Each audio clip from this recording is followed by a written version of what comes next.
네, 우리 어머니 기도회 우리 2학기 두 번째 시간에 오신 여러분들 다시 한번 축복하고 환영합니다.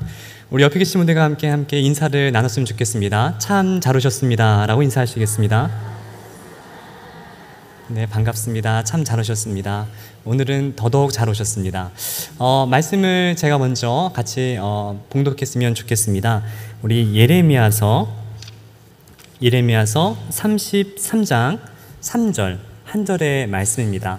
우리 한 절 말씀이니까요, 우리 마음에 새기시면서 함께 이렇게 봉독했으면 좋겠습니다. 같이 읽겠습니다.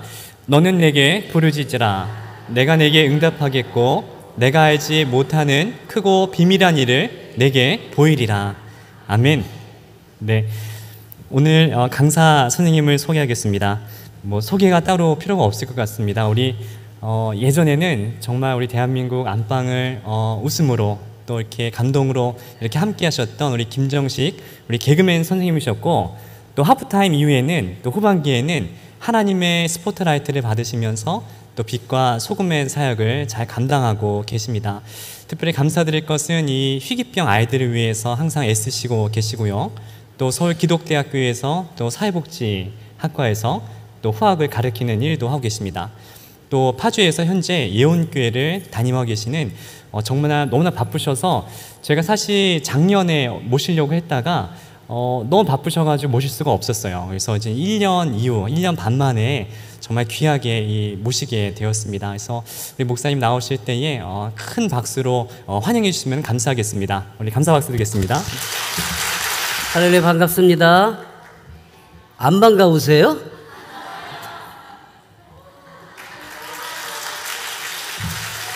반갑습니다. 네, 그래요. 오늘 이렇게 우리가 만날 수 있도록 하나님이 인도하셔서 첫 번째로 그에 대해서 너무 감사를 드리고, 우리 목사님이 소개하시면서 바쁘셔서 그런데 목사한테 제일 큰 욕이 바쁘다라는 욕이에요. 정말 그 심한 욕이에요. 목사는 바쁜 게 없어요. 잠을 줄이면 되고 먹는 거 줄이면 되거든요. 네, 목사님 바쁘시죠? 들어오는데 많이 얘기하던데 절대 안 봐. 굉장히 한가합니다. 두 번째로 목사는 바쁜 것이 아니라 이렇게 쓰임받다가 닳아서 없어져서 죽을 때에 은퇴가 돼야 돼요. 그래서 저는 하나님께 감사한 게 닳아 없어지기 좋게 알맞게 저를 태어나게 하셔서 여기 지금 소개한 우리 목사님보다는 제가 조금 더 빨리 닳을 수가 있어요. 일단 오늘 이렇게 만난 게 사람의 인연이나 관계가 아니라 하나님께서 우리를 함께하게 하셨다고 나는 믿습니다. 오늘 이 시간, 저는 파주에서 여기까지 오는 동안 지금 2시간 많이 걸렸어요. 일찍 출발했는데 오는 동안에 계속 기도할 수밖에 없었어요. 물론 그 안에 욕도 했습니다. 끼어드는 놈들한테. 하지만 계속 기도하게 하셨어요. 그래서 좀 우리 한신교회 어머니 기도회를 하나님이 너무 사랑하시는구나, 이런 마음을 담고 왔습니다. 이렇게 마음으로 하나 되게 하셨으니 이 시간에 함께 우리 하나님께 잘 도착했습니다 라고 보고할게요. 하나님 아버지 감사합니다. 오늘 너무도 귀하고 하나님이 사랑하시고 또 귀히 여기시는 이 귀한 기도회에 참석하게 하시고 말씀 전하게 하셨습니다. 이 시간에 종홀로 세우지 마시옵고 종의 모습은 오직 우리 주님 못 박혀 돌아가신 십자가 뒤로 감추시고 하나님의 영광만이 나타내어지는 귀한 시간 되길 원하오니 아버지의 뜻으로 이루어 주시옵소서. 오늘 함께한 모든 일에 마음문을 활짝 열게 하시고 주시는 말씀 다 받아가서 삶에 큰 영향을 끼칠 수 있도록 허락하시고 도와주시옵소서. 예수님의 이름으로 감사하며 축복 기도드립니다. 아멘. 핸드마이크 하나만 제가 쓸 수 있게 해주시면. 저는 지금 저 파주에 있는 예원교회라는 곳에서 예수 온 땅 사랑교회예요, 이름이. 그래서 이름을 잘못 지었는지 맨 사랑만 퍼주고 있습니다. 한신교회 이렇게 돼야지 한 마음으로 믿는 사람들이 모이는데, 원래 이게 한신 이쪽이 그 동네 이름이었었죠, 예전에. 저도 여기 자주 왔어요. 예배당 앞쪽으로 한신 포차. 근데 지나고 나면 그땐 몰랐는데 지금 보면 한신교회를 놓고 계속 기도하는데, 무슨 그 한신 어떤 뜻일까요? 하나님 한 마음으로 하나님 한 분만을 섬기는 그러한 어떤 좋은 이름이더라고요. 너무 감사합니다. 두 번째로 이제 여기 같이 집회하기 결정을 하고 오늘 출발해서 자유로를 딱 타는 순간에 이제 두 번째 은혜는 후회를 했다는 거예요. 괜히 약속했어. 엄청 밀리는데 그러고 이제 조금 오다 보니까 이제 점점 은혜가 되는 것은 그곳에서 기다리고 있을 사람들, 이 어머니 기도회의 이 팀들이 기다리고 있을 것. 오호, 오늘 기도에 대한 그 말씀은 첫 번째, 기다릴 줄 아는 사람이거든요. 믿습니까? 믿으셔야 돼요. 그 기다림에 대한 거 서로 간에 기다리. 그리고 하나님 빨리 길 뚫어주세요. 막 길 뚫어주세요. 막 이렇게 기도하면서 내가 할 거지 네가 할 거 아니잖아. 제가 할 수 있는 게 아무것도 없잖아요. 그 안에서 뭘 하게 내려서 교통정리를 하겠어요?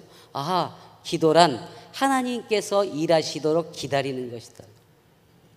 그 두 가지 큰 깨달음을 갖고 오니까 이제 그때부터 평안해지는 거예요. 너무 좀. 그러다가 또 오다가 이렇게 내비게이션이 잘못 알려줬는지 제가 잘못 길을 또 다 와서 저쪽으로 간 거야. 뉴코아 쪽으로. 뭐 유턴해서 또 막 이렇게 돌아오는데 그러는데 저는 큰 길로 나가는데 갑자기 제 아내가 아니 여기서 우회전 해보세요. 그래서 일방통행 아니까 해요. 저희는 바로 순종합니다. 그래서 틀었더니 정말 바로 거기더라고. 그래서 세 번째로 아내의 말을 듣는 게 살 길이구나. 아멘. 오늘 뭐 시간이 정해져 제가 길게 제가 어떻게 하나님을 만났습니다 이런저런 간증은 뭐 나중에 시간이 되면 더 하고요. 중요한 것은 기도로밖에 살 수 없는 삶을 살았기 때문에 기도에 대한 확신이 있고 저는 특히 이 어머니 기도회에 대한 신뢰감이 가장 커요. 우리나라에서 어머니 기도회가 처음 어디서 만들어진 줄 아시죠? 몰라요? 진짜? 여기서 만든 줄 알았어? 어머니 기도회가 제일 먼저 만들어진 게 저 충신교회라고 저 상계동에 있는 조그만 교회예요. 그래서 거기서 자녀들이 군대 가면 엄마들이 훈련소 거기 이렇게 보내놓고 그 근처에 모여서 막 눈물로 기도한 것이 시작된 것이 어머니 기도회예요. 왜? 군대 보내놓으면 그때부터 엄마가 할 수 있는 게 있어요 없어요? 없잖아요. 그래서 저는 그곳에 가끔 가서 그 같이 집회를 하고 설교를 할 때마다 엄청난 은혜를 받았었어요. 그래서 어머니 기도에 대한 그 감동은 늘 갖고 있습니다. 왜 어머니의 기도, 아내의 기도를 중요시 여기는가? 제가 지금 이 자리에 서 있는 것 자체가 아내의 기도였었어요. 저는 지금 저 파주에서 장애인들 그리고 또 그 장애인의 자녀들을 같이 함께 어울려서 살아가고 있습니다.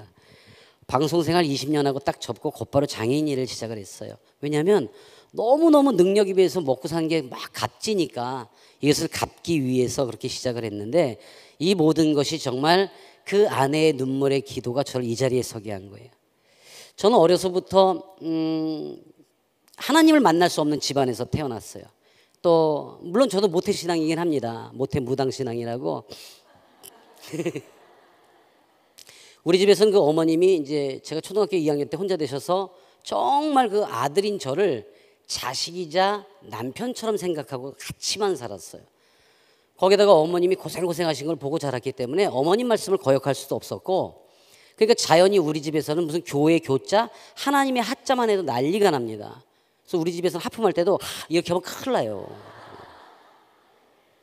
근데 그런 집안에서 저희 아내가 시집을 왔는데 저희 아내는 뭐 당시엔 저보다 훨씬 더 유명했던 사람이 이제 피아니스트였었고 저는 개그맨이었었고 그래서 그 당시에 유명했던 피아니스트 이미애가 저희 집사람인데 뭐 그때는 그랬고 지금은 이제 또 그 아내예요.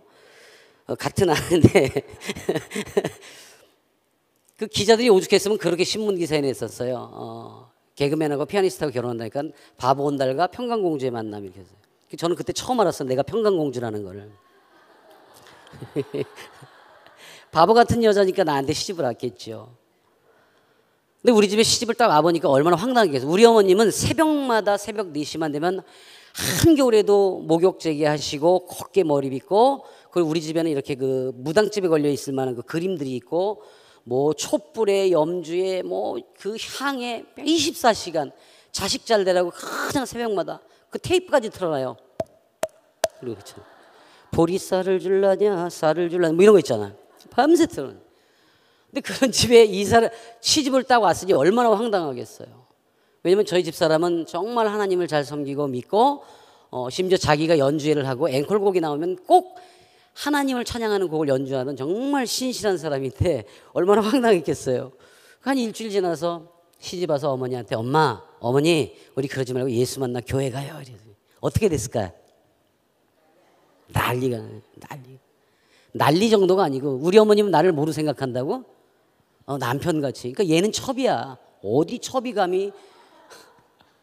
그 올감이라는 영화에 있었잖아요. 비슷해. 그러니까 곧바로 우리 어머님은 뭐 거칠 것 없이 머리끄댕이부터 잡습니다. 뭐 사정없이 잡아요. 근데 참 나는 그 당시 믿지 않는 사람이고 믿을 수도 없었지만 전 그때 그 고민과 생각이 뭐냐면 예수쟁이들은 다 미련 맞은가? 왜냐면 한 일주일 지나면 또 그래. 어머니 우리 교회 가요. 2년이 막. 전 지금도 너무 하나님께 감사한 게 머리숱 많은 여자한테 장가간 거예요. 제가 한 번은 그랬어요. 그래서 너무 답답해서 그러지 마라. 어머님 혼자 자식 홀로 키우시고 이날까지 왔는데 엄청 고생. 우리 어머님은 한여름에도 여기 손에 동상이 걸릴 만큼 고생을 하셨어요. 저 키우느라고. 뭐 제가 방송 시작할 때는 이 뼈 마디마다 썩어 들어가는 희귀병에 걸려서 이렇게 오그라들기 시작했단 말이에요. 그러니까 그걸 보고 자랐으니까 어머님 편이 될 수밖에 없었고 만에 하나 어머님이 야, 너 나 택할래? 네 마누라 택할래? 뭐라고 그랬겠어요 그때는. 어머님 택할 수밖에 없지.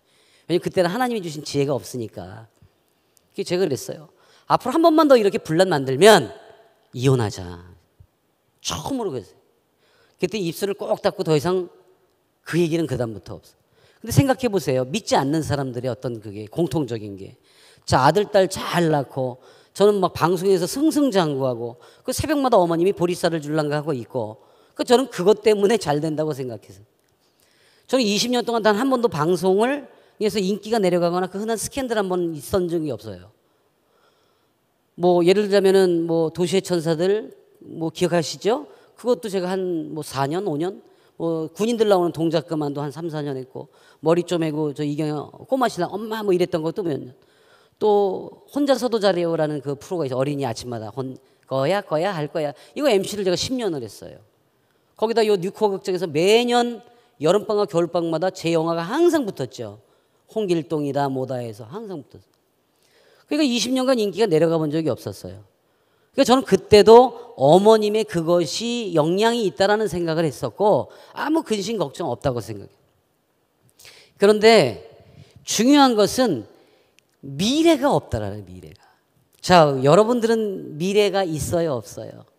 어디에 있어요? 하늘에 있어요. 하나님 만나면 너무 행복해요. 근데 믿지 않는 사람들은 미래가 없으니까 어디다? 자식한테만 미래를 둬요. 그러니까 허건날 우리 어머님은 나 끌고 다니면서 그렇게 저 무당집이나 점집에 다녀. 묻는 것도 똑같아. 이 다음에 우리 아들이 커서 뭐가 될까요? 맞춘 놈 하나 못 봤어. 나 목사 된다는 사람이 하나도 없었잖아. 제 아내가 입술을 닫은 대신에 정말 목숨을 걸고 기도를 시작한 것이 어떤 영향이 있었는가? 저는 아무것도 모르는 상태에서 아내가 힘들어하고 이럴 때마다 그런 일을 했었어요. 그냥 누군지는 모르지만 상대는 모르지만 하나님을 모르니까 그냥 어딘가에 앉아서 기도할 때가 있어요. 우리 아들이 칠삭동이었어요. 태어나자마자 인큐베이터에 들어갔는데 병원에서 놓고 나가라고. 얘는 가망이 없다고. 근데 그 아이를 붙들고 병원 복도에서 대상이 누군지 모르지만 우리 아이만 낳게 해주면 내가 착하게 살까요? 근데 우리 아이는 낳았어요. 근데 저는 착하게 안 살았어요. 연예인이랍시고 껄떡거리고 살았겠지요. 이런 일들을 계속 반복했는데 그것은 나는 아무것도 몰랐는데 어느 날인가 잠을 자려고 제가 딱 누웠는데 저는 꿈엔들 생각도 못했던 예수님이란 분이 내 눈앞에 나타나신 거예요. 얼마나 놀랬겠어요. 그 집사람을 옆에 보니까 자고 있는데 깨우려고 하는데 손이 움직이지를 않아. 목소리가 나오지를 않아요. 겁은 나고 너무 겁이 나고 당신 누구요? 그랬더니 그분이 하시는 말씀이 이제 너와 나와의 모든 약속이 끝났다 그러세요. 근데 이게 꿈이거나 자는 중이면은 그러겠지만 너무 생생한 거예요. 눈이 부셔서 얼굴을 마주 못 볼 정도로 너무너무 어마하신 거예요. 그래서 당신이 누군데 나랑 무슨 약속을 하고 뭔 약속을 지키지 않았다는 거요? 그랬더니 그분이 하시는 말씀이 내가 바로 너의 주 예수 그리스도니라 그래요.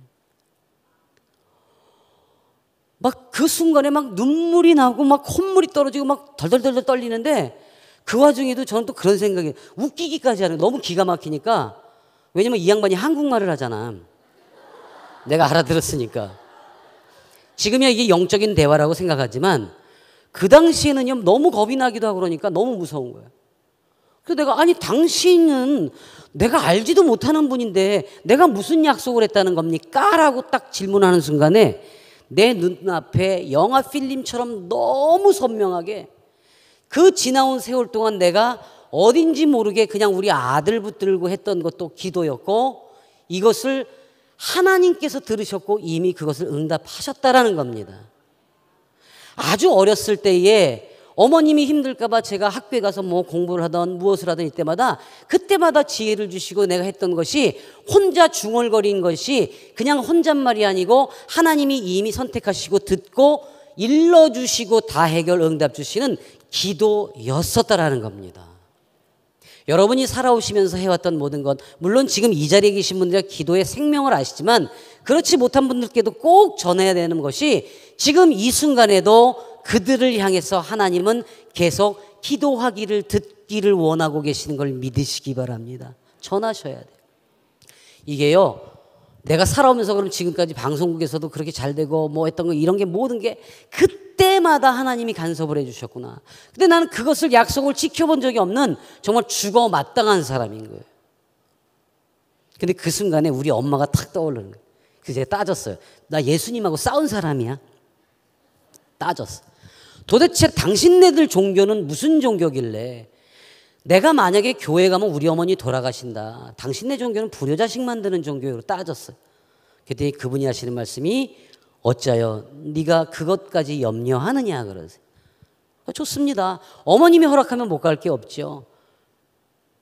그 순간에 그분께서 제 온몸에, 정말 제 온몸에 막 이만하게 막 한 30cm씩 막 혹이 붉어져 있는 것들을 한 손으로 이렇게 어루만지시면서, 이제 이것이 너와 나와의 마지막 약속이다. 정말 이게 온데간데 없어지고 깜짝 놀라서 이제 일어나가지고 집사람 막 깨웠어. 얼마나 놀랬겠어요, 생시에. 그러니까 집사람이 일어났는데 내가 뭐 땀, 눈물, 콧물 흘리고 있으니까 놀래가지고 왜 그러냐고. 근데 좀 더 뻥을 섞어야 더 놀랄 것 같아.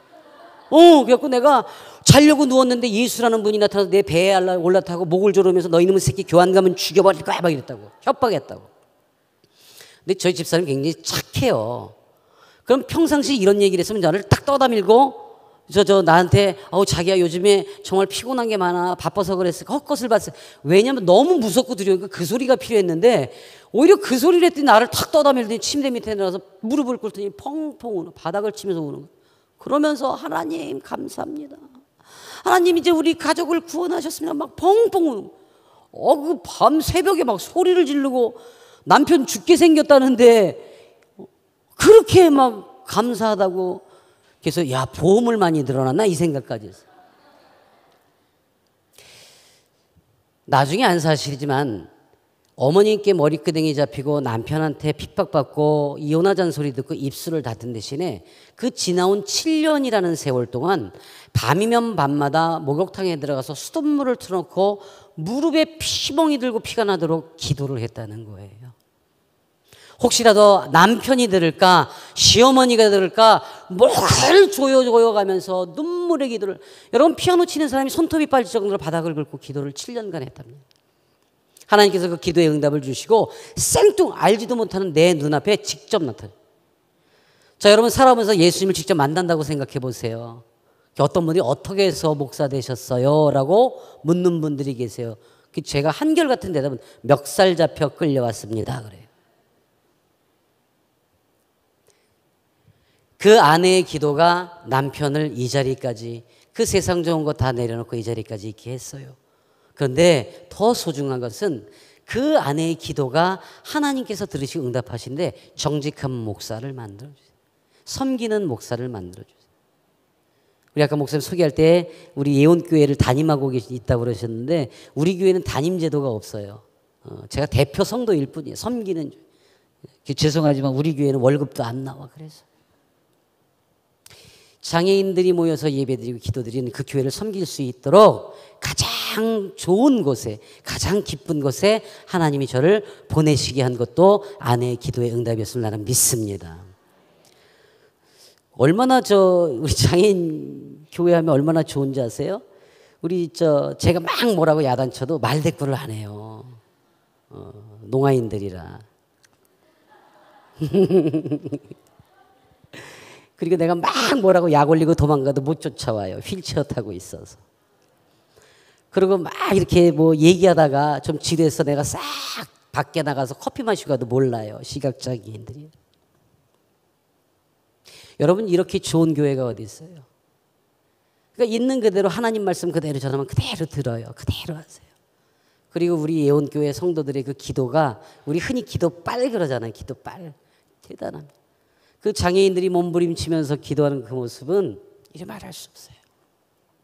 제가 처음에 방송을 그만두고 미국에 이제 유학을 갔다 와서 곧바로 이제 그 안에 이제 우리 어머님이 치매가 있었고, 이거는 이제 예고편, 나중에 우리 또 좋은 기회 있을 때 그때 이제 함께 은혜를 나누도록 하고, 처음에 장애인 사역을 시작한 게 어떻게 된 건가? 저는 제가 목회를 하게 된 것조차도 하나님이 그들을 사랑해서 저를 보내셨다고 믿습니다. 또 연예인이 된 것조차도 내가 잘나서 잘해서가 아니라 하나님께서 지금 이렇게 쓰시려고 연예인을 만들었다. 지금은 그렇게 생각을 하고 있어요.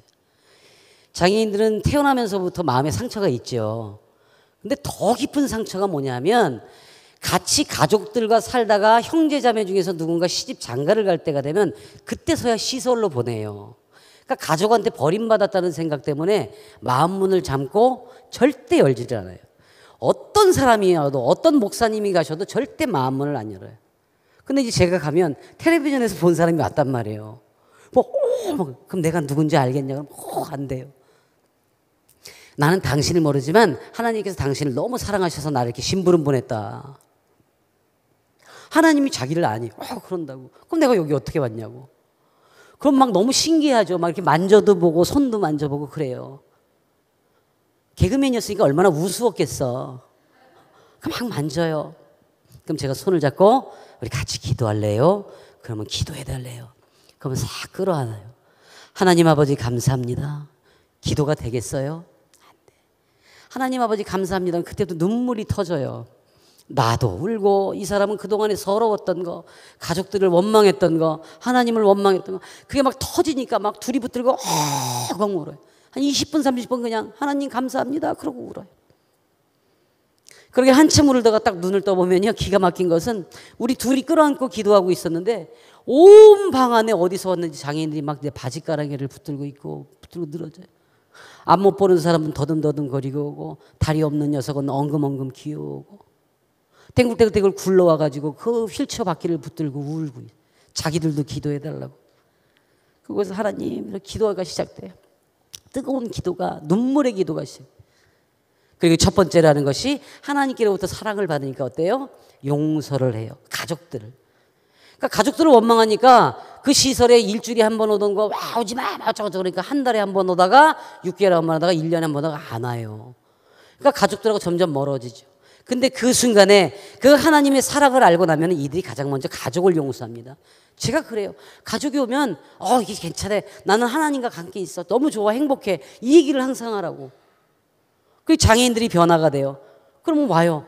엄마 뭐하러 왔어? 동생 뭐하러 바쁜데 왔어? 나 괜찮아, 여기서 잘 있어, 나 기도하고 하나님하고 잘 있어. 그러니까 그 변화가 좋으니까 이제 1년에 한 번 오던 게 6개월에 한 번, 한 달에 한 번, 일주일에 한 번, 거의 매일같이 오는 사람들도 있다가 어떻게 돼요? 결혼하고 난 그 상대자에게 이야기를 해서 결국에는 그 시설에 있던 그 장애인 가족을 데려가더라는 겁니다. 그러면 여기서 그 복음이 전파된 것이 그 집안이 모두 하나님의 나라로 바뀌게 되더라는 겁니다. 한 사람의 기도가 그렇게 바뀌어져요. 저는 그때 그것을 알았어요. 그래서 이 기도라는 것은 내가 막 미소구가 아니라 하나님 감사합니다는 첫 번째 고백이 모든 것에 대한 해결 응답을 주신다는 걸 나는 믿습니다. 예레미야 33장 3절의 말씀을 오늘 내놓은 것이, 그 말씀을 꺼내놓은 것이 바로 내가 할 수 있는 게 아무것도 없었기 때문이에요. 여러분, 연예인이라는 생활 20년 한다고 세상에 나오면 바보예요. 옷 입는 것부터 양말 신는 것까지 다 챙겨줘요. 먹는 거 뭐 다. 그런 사람이 지금 누구를 섬긴다고요? 그래서 내가 우리 교인들한테 그래요. 내가 제일 못하는 게 사람과의 관계다. 해본 적이 없으니까. 그래서 하나님이 시키는 일만 할 테니까 오해가 없도록 해라라고 늘 부탁을 해요. 당부를 하고. 근데 그 한 가지 방법, 하나님께 해주세요라는 그 방법 하나만 한다는 것이 저는 기도로밖에는 목회를 할 수가 없어요. 나머지 방법이 없잖아요. 그 아내의 기도로부터 시작된 것, 그리고 저는 그 장애인들과의 만남이 지금 어떻게 나를 변화시켰냐. 저는 장애인이 이 세상에 제일 이뻐요. 너무 이뻐요. 하나님이 이렇게 만들어 주셨어요. 심지어는 우리 장애 아이들이 그 부모님들과의 관계에서 어려워지는 경우가 이제 자폐가 있거나 지적 장애가 있거나 발달 장애가 있을 때 소통하기가 참 어렵습니다. 우리 교회에 아주 심한 그 자폐하고 발달 장애가 있는 지적 장애 아이가 있었어요. 중학교 1학년짜리 하나가 있었어요. 그러니까 이 녀석이 교회를 오면 저 뒤에 있는 막 그 화분을 막 집어 던지고 막 자기한테 집중이 안 되거나 막 이런 막 폭발합니다. 근데 우리 교회에서는 특별한 게 있어요. 예배 시간에 우리 장애 아이들이나 누가 막 소리를 지르거나 그럴 때 쳐다보면 저한테 혼나요. 쳐다보지 마라.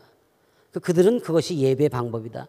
여러분 찬양하다가요. 자폐 아이들이 막 찬양하다 은혜 받잖아요. 막 이 위로 막 뛰어다녀요. 막 공중을 뛰어다녀요. 저는 그걸 은혜라고 표현합니다. 하나님이 만주시다고 저는 믿습니다. 왜 나 혼자 이러고 있다가 막 뛰어다녀봐요. 근데 그걸 말리면 안 돼요. 너무 기쁜 거예요. 자, 그 중에 한 아이가 그렇게 폭력적이고 그 엄마도 못 알아보고, 근데 모든 교인들이 그 아이를 위해서 기도할 뿐이에요. 우리 기도합니다. 그런데 어느 날 이 녀석이 예배를 마치고 식사 교제를 하려고 그러는데 접시에다가 밥하고 반찬도 듬성듬성 담아가지고 에어컨 밑에서 갑자기 엄마 그러고 불러요. 평소에 엄마를 아는 척도 안 하고 이러던 아이가 엄마 그러고 불러요. 모든 사람들이 깜짝 놀라서 봤어요. 얘는 엘리베이터 밑이 에어컨 바로 밑이 제일 시원하다고 생각돼. 거기 서서 엄마 오라고, 밥 먹으라고. 모든 교인이 깜짝 놀라고 그 정작 본인 엄마는 눈물을 그냥 서서 흘리는 거예요. 자기 아들이 중학교 갈 때까지 한 번도 그래 본 적이 없는 아들이 엄마라고 크게 부르고 엄마 먹으라고 밥을 들고 서 있어요. 아무도 가르친 사람이 없어요. 기도만 했는데 하나님이 만져주신 거예요. 눈물을 흘리면서 막 가갖고 와서 그 눈물을 흘리면서 그 밥을 먹어요. 이때부터 이 아이가 변하기 시작합니다. 막 예배에 참석하고요. 그리고 어느 날부터 앞에서 이렇게 주보주는 안내가 그렇게 부러웠던 모양이에요. 교회에 있다가 주일날 이 녀석이 앞에서 그리고 우리 교인이 아닌데 지나가는데도 주머니에다도 막 집어넣어요. 너무 기특하잖아요. 그래서 제가 붙들고 있었어요. 상수야, 우리 이렇게 지나가면서 이렇게 올 때 오시는 분한테 샬롬, 그러고 할렐루야 이렇게 한번 해봐봐. 근데 그건 어려운가 봐, 못해요. 그래서 이렇게 오면 반갑습니다, 사랑합니다, 어서 오세요 이런 이야기를 하면 더 좋을 텐데. 그리고 지나갔어요. 한 2주가 지났는데 갑자기 주일날 딱 교회 앞에 가는데 어디선가 큰 소리가 들려요. 어서 옵시오. 어서 옵시오. 어디 가서 배워가지고 온 거예요. 우리 교회는 한동안 주일 아침이면 온 동네에 어서 옵쇼가 막 쩌렁쩌렁 울리던 시절이 있었어요. 이 녀석이 빵 기술을 배우러 다니기 시작했어요. 빵 기술을 배우러 그거 안 되는데 그렇게 했어요. 그렇게 한 열흘이 지났나요? 밤 10시 한 50분쯤에 전화가 왔어요. 그 엄마가 전화 왔어요. 목사님 죄송해요. 무슨 일이에요? 저는 24시간 전화기를 켜놔요. 집사람하고. 언제 장애인들이 위급한 전화가 올지 모르기 때문에. 왜요? 저 지금 상수가 꼭 목사님 뵈야 된다고. 좀 늦지 않았나? 그랬더니 그러게요. 그래서, 그래도 와. 왜? 근데 무슨 일이야? 그랬더니 그날 빵 기술을 배워서 첫 번째 빵이 나오는 날이었어요. 근데 이걸 꼭 목사님을 줘야 되겠다고. 결국 10시 넘어서 전화가 오라고 괜찮다고. 그래서 이제 기다렸어요. 마당에 나가서 먼저. 저기서 막 씩씩하게 와요. 목사님 거 그러고 이제 빵을 했는데 이제 흠이 그 곰보빵이라고 그러죠. 삽으로 샤브 그거 소부로 곰보빵인데 얼마나 엉망으로 만들었는지 크기는 요만한데 삐뚤빼뚤 막 그 비닐봉지에 담아가지고 왔어요. 그래서 이렇게 딱 펴서 이거 왜 목사니까 그래서 이거를 그냥 집에 가서 내일 보자 뭐 나중에 보니까 이거는 제일 먼저 우리 목사님 줘야 된다고 그 빵을 가져온 거예요.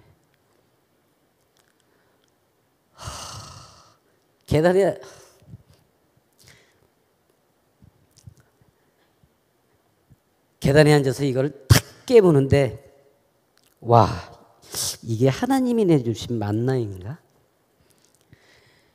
세상에서 먹어보지 못한 맛이 탁 들어오는 거예요. 그걸 딱 먹는 순간에 어우 이 세상에서 이렇게 행복한 목사 있을까? 밤 11시에 엄마도 못 알아보고 아무도 알아보지 못하던 아이가 빵 만들어서 제일 먼저 1호 빵을 목사님이 갖다 드리러 왔는데 그걸 나는 지금 먹고 있는데 막 눈물이 나는 거예요. 그래서 지금도 그게 벌써 5년이 됐는데 지금도 너무 생생해요. 그 녀석은 지금 제빵을 배우겠다고 지금 대학까지 들어갔어요.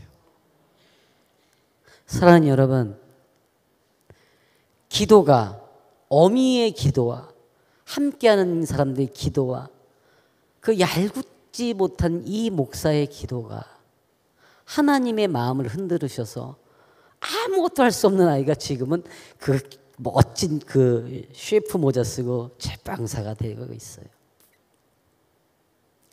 이것은 오직 기도의 능력이요 하나님의 인도하심이요 이루어주신 것을 믿습니다. 저는 이 감동을 먹고 살아요. 매일같이 이 감동을 먹고 살아요. 여러분 24시간 내내 이런 감동이 있다면 목사들 사례비 무슨 뭐 성도들의 어떤 뭐 교회 이거하고 관계없이 살아갈 수 있어요. 그 기쁨은 이루 말할 수 없어요. 또 하나의 사례를 제가 말씀드리면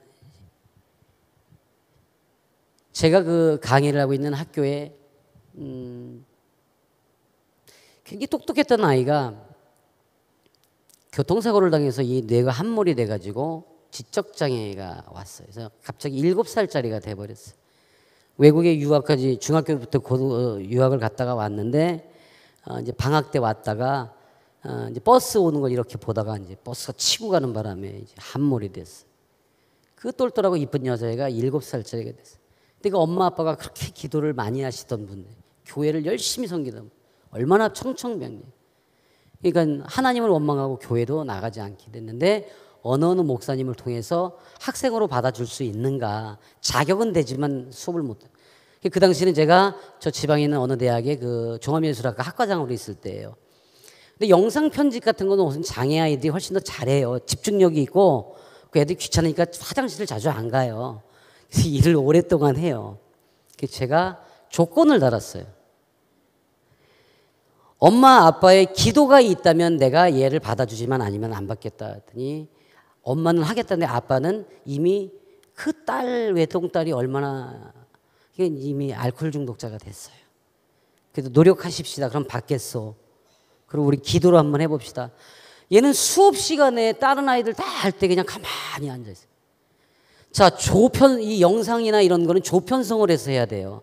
근데 얘가 들어간 조는 깨지는 거예요. 얘가 하는 일을 안 하니까. 그러니까 막 불만이 터져 나옵니다. 그 얘는 혼자 구석에서 앉아 7살짜리니까 서러우니까 맨날 울기만 해요. 그래서 한번 이렇게 식당에 제가 딱 가봤더니 애들이 밥을 다 먹고 떠난 뒤에 혼자 그때까지 밥을 먹고 있는 거예요. 그러니까 청소하시는 아주머님이나 그러면 야 빨리 먹어. 너 때문에 우리 일 못하고 있잖아. 막 구박이랑 구박은 다 받고 있는 거예요. 아하, 이거부터 한번 해봐야 되겠다. 얘는 내가 교수인데도 쳐다도 안 봐요. 눈도 안 마주치고 부르지도 않아. 그래서 일단 그 앞에서 밥을 먹기 시작해 같이. 교수가 같이 밥을 먹으니까 아주머님들이 와서 뭐라고 얘기할 수 있나요? 못해요. 늦게 먹던. 나도 일부러 걔랑 같이 먹어. 천천히 속도를 맞춰서 같이 먹어요. 천천히. 나는 밥을 먹으면서 배고파 보긴 처음이야 그때. 이 아이는 엄마가 학교에 갈 때에 너 약 먹어야 되니까 꼭 밥을 먹어야 돼. 그러니까 이걸 꼭 먹어야 되는 거야. 서러워도. 그런데 차가 쳐서 이게 함몰이 돼가지고 이게 전부 어긋나니까 씹지를 못해요. 그러니까 한 숟가락 넣고 이거를 계속 그러니까 시간이 오래 걸리는 거예요. 근데 이 미련 맞은 목사이면서 교수라는 것이 내 학생의 상태를 몰랐던 거예요. 그래서 그날부터 같이 밥을 먹기 시작했어요. 계속. 이제 이유를 알았어요. 애들이 하나둘씩 옆에 와요. 같이 먹어주기 시작해요. 아주머님들이 그 식당에서 딱딱한 반찬이 아니라 국물로 먹을 수 있는 반찬을 슬금슬금 갖다 주시기를. 그것이 뭐예요? 행동으로 하는 기도라는 것입니다. 삶으로 행동을 하는 기도가 시작돼요. 이제 방학이 돼요. 방학 때가 돼서 그 아이를 보내면서 제가 붙들고 그랬어요. 정선아, 이제 방학 동안에 네가 할 것 딱 하나, 방학 숙제. 아침, 점심, 저녁으로 하나님 저 이뻐해 주세요. 딱 이거 한마디만 기도하자. 하나님 저 이뻐해 주세요. 이렇게 하나만 하자. 약속? 약속. 쳐다도 안 보고 약속만 하고 갔어요. 근데 얘가 가면서 문자가 온 거예요. 문자로 교수님 저 사실 이번에 수술해요. 그러면서 기도해 주세요. 막 제가 문자 답했어요. 그래. 너 수술 끝날 때까지 내가 먹지도 자지도 물도 안 먹고 기도할게. 그 대신 너 빨리 나오자마자 나한테 문자해야지. 안 그러면 뭐 교수님 굶어 죽어. 이렇게 보냈어요. 그리고 정말 그날부터 며칠 몇 날을 기도했는지 몰라요. 금식으로 기도했어요. 미련만 하나님 정말 저 가정 회복시켜 주세요. 하나님 저한테 맡겨주셨으니까 하나님 정말 끊임없이 막 바닥을 치면서 기도했어요. 일주일이 지나서 저 문자가 왔어요. 교수님 저 수술 잘 됐나 봐요. 지금 말은 못하지만 수술 다 끝났어요. 그래서 이 녀석이 농담을 한마디 써왔어요. 뭐라면 이번에 성형수술도 할 걸 그랬나 봐요. 그래서 제가 그랬어요. 너 몰라봐서 안 돼. 그랬어요. 저는 개강이 기다려지기 시작합니다. 막 보고 싶어서. 개강하는 날 복도 끝에서 걔를 딱 만났어요. 그 1년이 넘는 시간 동안 한 번도 나를 쳐다보지도 교수님이라고 부르지도 않던 애가 저 끝에서 보자마자 갑자기 교수님 그럼 막 달려와요. 그 내 목을 확 끌어왔더니 귀에다 대고 교수님 고맙습니다. 그러면서 이 녀석이 하는 소리가 교수님 사랑해요. 사랑해요. 7살짜리 뇌를 가진 아이인데 사랑해요. 꼭 안나의 목을 붙들고 제가 이렇게 얼굴을 마주봤어요. 우리 정선이 이렇게 이뻐졌어. 그랬더니 교수님이 기도하래서 저 이뻐해달라고 기도했더니 정말 이뻐졌어요. 그러는 거예요. 애기예요, 애기. 그때부터 이 녀석이 이제 하나둘씩 말귀를 알고 눈을 마주치니까 공부를 시켰어요. 다른 건 못해. 촬영 이런 건 잘 못해. 근데 편집은 얘가 잘해요. 그러니까 여자니까 이 그림, 그 유학 가서 그림도 그리고 있었던 모양이에요. 편집을 참 이쁘게 잘해요. 이걸 집중적으로 가르쳤어. 결국 편집으로 해서 상까지 받았어요. 교통 무슨 안전센터에서. 자, 지금부터 놀랄 준비하세요. 이 아이가 7살짜리 뇌를 가진 아이가 오직 기도로 회복시켜 주셔서 3년 반 만에 조기 졸업을 했어요. 이 동네 웬만하면 안 놀래는구나. 여러분 3년 반 만에 조기 졸업하려면 그 과목을 엄청나게 들어야 돼요. 점수가 떨어지면 안 돼요. 그래서 이 녀석이 영상 편집으로 지금은 장애 아이들을 가르치는 일을 하고 다니고 있어요. 자, 그 엄마, 아빠 어떻게 됐을까요? 다시 기도와 교회를 섬기는 정말 그 교회에 무슨 일만 있으면 그렇게 떡을 해가지고 가요, 아빠가. 그러니까 뭐냐면 자신은 날마다 잔칫날이래요. 그래서 옛날에 잔칫날 떡을 하잖아요. 하여간 학교에 무슨 일이 있고 얘가 졸업하고 나서도 무슨 날만 되면 기억했다 떡을 보내주셨어요.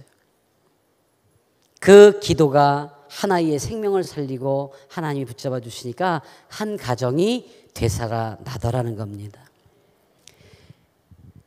이렇게 하루하루가 감동일 수밖에 없어요. 자, 하나만 더 제가 하고 기도의 기쁨에 대해서 좀 더 나눌게요.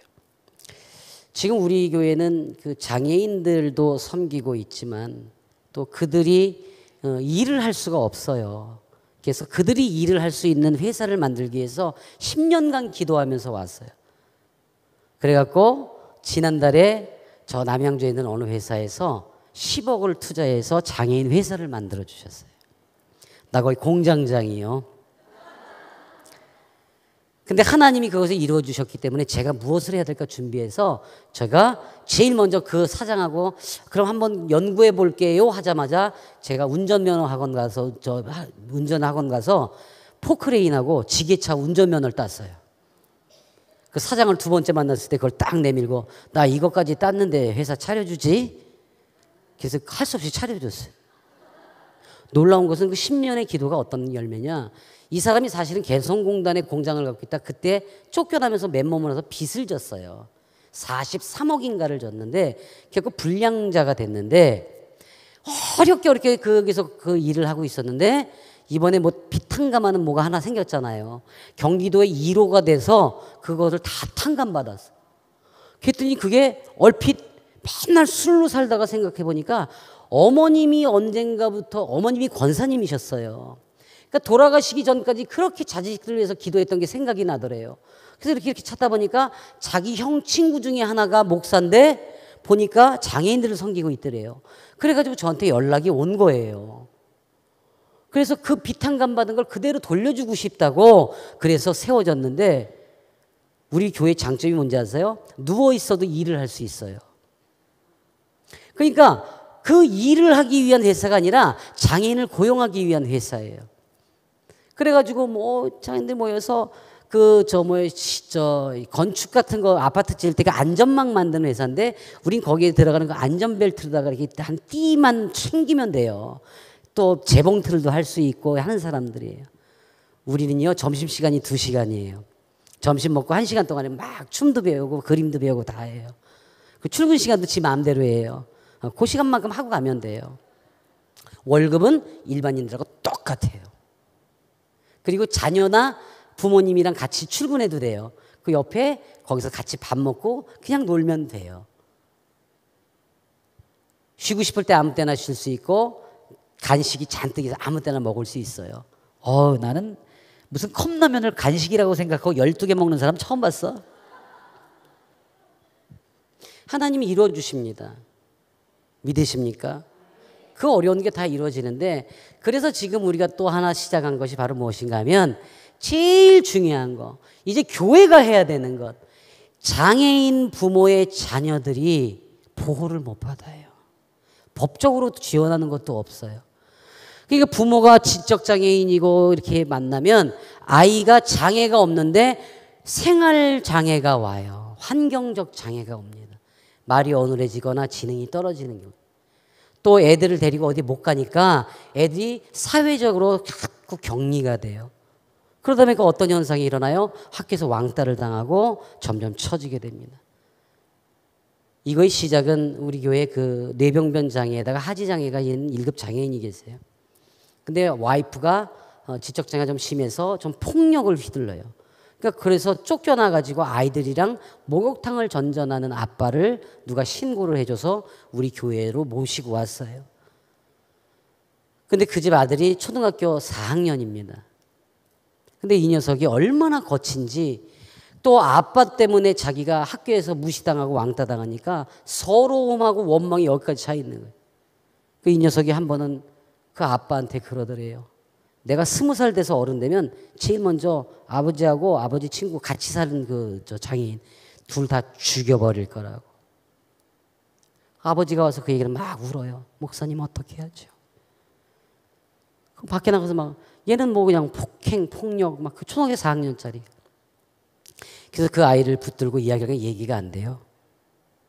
그때부터 시작한 게 이거예요. 그래서 그 녀석과 그 아이들 장애인 자녀들을 데리고 여러분 농아인 같은 경우에는 듣지를 못하고 보기만 하니까 텔레비전에 예쁜 옷이 나오면 입히면 이쁠 것 같잖아요. 겨울왕국에 나오는 그 파란색 드레스 있죠. 이거를 입혀서 학교에 보내면 애가 성합니까? 근데 이쁘니까 그걸 입혀서 보낸 거예요. 근데 애가 울고 왔어요. 막 놀림당하니까. 근데 애가 설명을 해도 엄마가 몰라요. 모자를 빠뜨려서 애들이 놀렸나 보다. 이런 모자까지 씌워 보냈어요. 그러니까 애가 막 이제 학교 안 간다고, 유치원 안 간다고. 그런 아이들을 모아서 이제 우리 한 사람이 소풍이라고 작은 바람을 그래가지고 애들 데리고 뭐 여기도 가고 저기도 엄마 아빠가 못 해주는 걸 대신하고 대신에 엄마 아빠가 너한테 관심 있고 사랑 있어서 이렇게 연락해 주셔서 우리가 하는 거야라고 항상 이야기를 합니다. 여러분 햄버거 가게 갔는데요. 햄버거를 초등학교 1학년짜리가 3개를 12초 만에 먹는 거 봤어요. 처음 먹어보는 거야. 아빠 엄마랑 가본 적이 없는 거예요. 여러분 피자 큰 거 대짜 있잖아요. 이걸 혼자 2판을 먹는 애도 봤어요. 책방에 데리고 갔는데 책 골라 그러니까 가만히 서 있어요. 한 번도 책을 골라본 적이 없는 거예요. 이렇게 1년간 해서 이제 14개월이 됐는데 어떤 놀라운 것이 일어났는가. 아이들이 모여서 기도하고 그 섬기는 기도에 의해서 이 아이들이 부모들에게는 부탁한 거 딱 하나. 아이를 위해서 기도해라. 아이를 위해서 기도해라. 그거밖에 할 게 없다. 지금 바뀐 아이들 지난 5월달 4월달에 그 아빠 죽이겠다라던 그 녀석이 이제 5학년이 됐지요. 장애인의 날 아빠를 주제로 글짓기를 해갖고 대상을 받았어요. 중학교까지 얘는 장학금이 나와요. 그렇게 변했어요. 그리고 지금 예배 때는 항상 아빠 휠체어 옆에 이렇게 항상 붙들고 앉아서 예배를 드려요. 교회에서 가장 인사성 밝은 아이로 바뀌었어요. 이게 바로 기도의 응답입니다. 사랑하는 여러분, 기도는 기쁘게 하셔야 돼요. 기쁜 마음. 이미 했다, 됐다. 전 저희 집사람이 기도하는 것 중에서 가장 지혜로웠던 게 뭐냐면 시어머니하고의 가까워지는 방법. 우리 어머님은 그 벽에 띠가 3개가 있었어요. 빨간 머리띠, 하얀 머리띠, 파란 머리띠가 있어요. 그래서 당신 마음에 안 들면 머리띠하고 그냥 누워서 빨간 머리띠는 돈이 필요할 때예요. 하얀 머리띠는 어디 가시고 싶은 거예요. 파란 머리띠는 누군가한테 좀 자랑할 만한 일을 해달라는 거예요. 그러니까 우리 어머님의 뭐 친구 뭐 이렇게 되는 분들이 뭐 엄마를 꼬셔가지고 아유 우리 여기 저기 경로당에 뭐 텔레비전이 필요하고 뭐가 필요하고 막 그러면 그땐 파란 띠 메고 딱 누우세요. 그러면 어머니 뭐가 필요하세요? 빨간 띠 딱 매면은 이제 용돈 뭐 이런 게 있어요. 그런데 어머님이 교회도 안 가시고 여러 가지를 힘들게 하고 아내도 힘들게 하고 한 번 싸고 누우면은 안 일어나세요. 근데 안 되는 게 있잖아요. 포크레인 3대를 사달래 어느 날은. 그리고 파란 띠를 매면 이건 누군가가 또 장난질을 한 거거든. 그게 안 돼. 될 때까지 누워 계셔요. 물론 우리가 안 볼 때 드실 거 다 드십니다. 그 이제 아내한테 못마땅한 것도 있고 그러니까 전현이 우리 집안을 말아먹은 거야. 저것이 들어오기 전까지는 내 아들이 전 진짜 봉투를 뜯지도 않고 갖다 드렸었으니까. 어머님이 싸고 누우면 집사람은 기도를 해요. 근데 기도하다가 걸리면 혼나니까 옆에서 막 이렇게 청소하는 척하면서 하나님 우리 어머님 용돈 많이 드릴 수 있도록 아범이 더 일 잘 되게 해주세요. 그러니까 어머니 막 자는 척하고 있는데 하나님 우리 어머님 이번에 저 필리핀 여행 갈 수 있도록 날씨도 좋게 해주시고 건강하지 못하면 못 가시니까 건강하게 해주세요. 요즘 아파서 매일 누워 계셔서 어디 못 가실 것 같아요. 벌떡 일어나세요. 왜 못 가 내가? 그러니까 기도는 기쁨의 결과로 하시면 돼요. 제가 그 어머님들의 기도 중에서 가장 멋진 기도를 하나 받은 적이 있어요. 저 군산에 있는 전주에 있는 어느 교회 집회를 갔는데 막 기도를 열심히 하는데 그 맨 앞에 나와서 한복 입고 막 부흥회 때 했잖아요. 막 할렐루야 막 그런 너무 밝은 분이 계세요. 근데 그걸 보고 이제 집회 끝나고 있는데 그 목사님 저 이 몇몇 분들 상담을 좀 해달라고. 제가 이제 사회복지학을 했으니까 그래서 예 그랬는데 보니까 그 맨 앞에서 할렐루야 했던 그분이 오셨어요. 그래서 왜요? 그랬더니 아들이 초등학교 4학년, 저 3학년인데 학교에 갈 때마다 그렇게 돈을 뺏기고 매를 맞는다는 거예요. 그러니까 얘가 맨날 터지고 오는 거예요. 그러니까 아예 얘를 하루에 5,000원씩을 줘서 보낸대요. 그러니까 만나면 그냥 미리 주라고. 그러더니 그게가 이제 막 그게 안 되니까 집에 와서 이제 폭력으로 바뀌는 거예요. 막 집어 던지고 막 그러고 막 난리를 부리는 거예요. 죽는다고 어린 것이. 그런데도 그냥 하나님만 믿고 그냥 할렐루야 교회에서 이렇게 봉사를 하는 거예요. 내가 그랬어. 참 속도 좋다. 애가 그러니까 제가 할 수 있는 게 없고요. 그건 정답이다. 좋다. 그러면 할 수 없어서 무엇을 하고 있을까? 교회가 하나님께 매달린대. 봉사하고 헌신하고.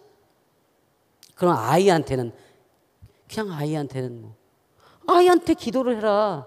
네? 아이가 싫어해도 끌어안고 기도를 해라. 학교 갈 때 끌어안고 하나님 믿습니다. 지금 이 순간에 성령이 함께 동행하여 주시옵소서. 세상이 지금 얼마나 험악해요. 나가는데 그냥 보내? 아니야. 교회 가서 매달리는 거 맞지만 아이를 향해서 하나님이 동행하는 걸 알려줘야 된다.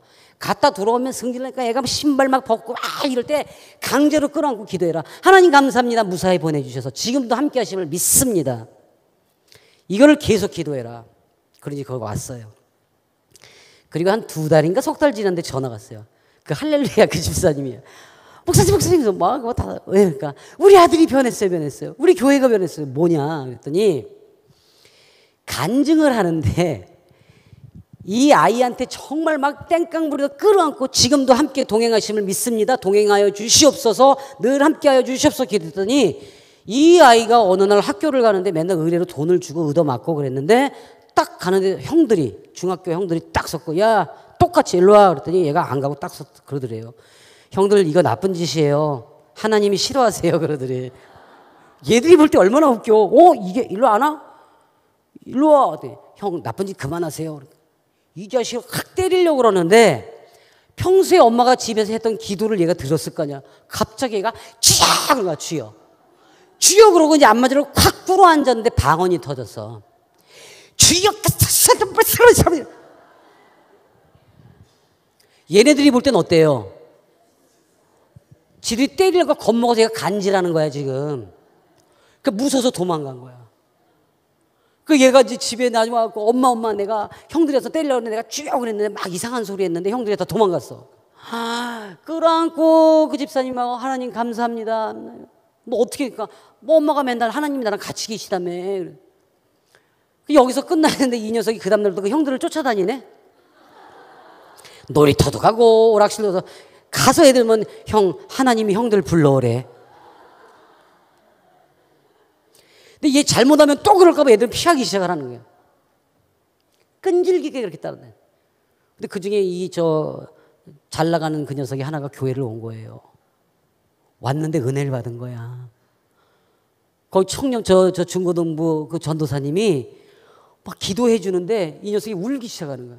왜냐면 자기를 위해서 하나님 우리 누구누구를 위해 기도합니다. 누구누구를 위해서 기도합니다. 이 아이를 위해서 어떻게 해주시고 이 아이를 어떻게 해주시고 계속 기도하잖아. 그러니까 얘가 막 눈물이 쏟아지는 거야. 왜? 태어나서 처음으로 부모들은 다 바쁘다고 밖으로 돌아다니는데 자기를 위해서 기도해 주는 사람 최초의 사람이 있는 거예요. 이 녀석이 바뀌기 시작했어요. 자, 동네 아이들이 매 맞지 않으려면 얘한테 잘 보여야 돼요? 안 보여야 돼요? 잘 보여야 돼. 그러니까 어디로 와야 돼? 교회로 오기 시작해. 중등부가 막 부흥을 합니다. 저는 그 간증을 직접 들었어요. 그 엄마가 한 것은 오직 붙들고 기도한 것밖에 없는데 놀라운 변화가 일어납니다. 사랑하는 여러분, 너는 내게 부르짖으라 내가 내게 응답하겠고 이건 반드시 믿으셔야 합니다. 또 하나는 네가 알지 못하는 크고 은밀한 일을 내게 보이시겠다는 말씀입니다. 저희 어머님이 마지막 소천하실 때 얘가 주일이었었어요. 주일날 오전 예배를 다 마치시고 점심 교제하시고 오후 예배를 준비하고 있다가 숨이 조금 차다고 다 모여달라고 해서 갔더니 어머님이 좋아해달라는 찬양을 해달래서 막 찬양을 막 기도하고 찬양하고 있는데 갑자기 나 좀 안아줘 그러세요. 그래서 안아드렸어요. 빵긋 웃으시면서 돌아가셨어요. 얼마나 예쁘게 웃었는지 얼마나 예쁘게 웃었는지 집사람하고 저하고 어머님을 그대로 오픈해서 꽃으로 장식해서 다 보여줬어요. 기도 가운데 찬양 가운데 하늘나라 가신 분은 이렇게 빵꾸 듣는다. 정말 놀라운 일이에요. 저는 그때 어머님이 마지막으로 했던 그 말씀을 기도라고 느끼고 있습니다. 안아줘. 그래서 저는 지금도 세상에 어려운 자, 소외된 자, 힘들고 아픈 사람들을 안아주러 다니고 있어요. 기도하는 엄마, 기도하는 아들, 기도하는 아내, 이 며느리 이렇게 모인 그 집안은 기쁨의 기도가 늘 응답이 있을 줄로 믿습니다. 여러분이 물론 평소에 기도 많이 하시겠지만 이제 특별하게 오늘 제가 당부드리고 싶은 것은 기도는 다 이루어집니다. 기도했거든 의심치 말라는 겁니다. 맨날 똑같은 기도하잖아요. 우리 하나님 우리 자녀 잘 되게 해주세요. 아니요. 그냥 앞으로의 기도는 하나님 보고 싶었어요. 하나님 사랑해요. 하나님 저 왔어요. 이렇게 세 마디만 하세요. 그거 계속 반복하세요.